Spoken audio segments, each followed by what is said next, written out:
শুক্রবার বিকেল রাজধানীর পরিবাগে এই দোয়ার আয়োজন দেশের খ্যাতনামা শিল্পগোষ্ঠী এইচআরসি ফ্যামিলি অব কোম্পানিজের চেয়ারম্যান, ওয়ান ব্যাংকের প্রতিষ্ঠাতা ও সাবেক চেয়ারম্যান এবং ইনফরমেশন সার্ভিসেস নেটওয়ার্ক লিমিটেডের চেয়ারম্যান সাইদ হোসেন চৌধুরীর রুহের মাগফিরাত কামনায়। দোয়ায় অংশ নিতে জুমার নামাজের পরপর একে একে ভিড় জমাতে থাকেন আত্মীয় স্বজন, বন্ধুবান্ধব ও শুভানুধ্যায়ীরা। দোয়ায় অংশ নিতে এসে অনেকে আবেগপ্রবণ হয়ে ওঠেন মরহুম সাইদ হোসেন চৌধুরীর ব্যক্তিত্বের কথা স্মরণ করে।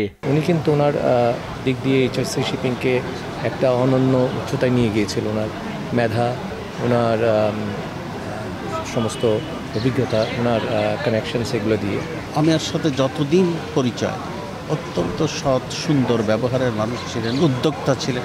ওরা একটা ভিশন ছিল। আমরা সকলেই যেভাবে ক্ষতিপূর্ণ হয়েছি, দেশও ক্ষতিপূর্ণ।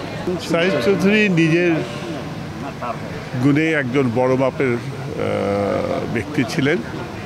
ওনার ব্যবসায় যেমন উনি সফল ছিলেন, তেমনি ওনার মানবতার দিক থেকেও একটা বিরাট মাপের লোক ছিলেন।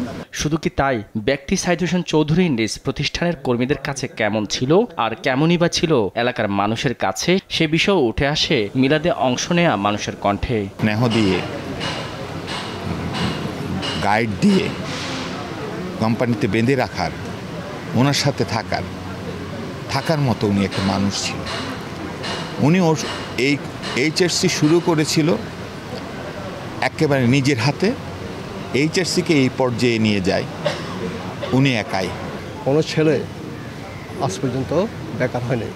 শিক্ষাগত যোগ্যতা অনুযায়ী উনি যেখানে যখন যাকে পাইতেছে তাকে উনি করে গেছে। আসর নামাজ শেষে মিলাদে অংশ নেন মেজো ভাই মাল্টিড্রাইভ গ্রুপের চেয়ারম্যান সাদেক হোসেন চৌধুরী, ছোট ভাই কর্ণফুলী গ্রুপের চেয়ারম্যান সাবেক মন্ত্রী ও এমপি সাবের হোসেন চৌধুরী সহ শত শত মানুষ। সাইদ হোসেন চৌধুরী দেশের চা শিল্প উন্নয়নে গুরুত্বপূর্ণ অবদান রেখেছেন। তার মালিকানাধীন এইচআরসি গ্রুপ দেশের অন্যতম চা রপ্তানিকারক প্রতিষ্ঠান হিসেবে আন্তর্জাতিক পরিসরে বাংলাদেশকে তুলে ধরেছেন।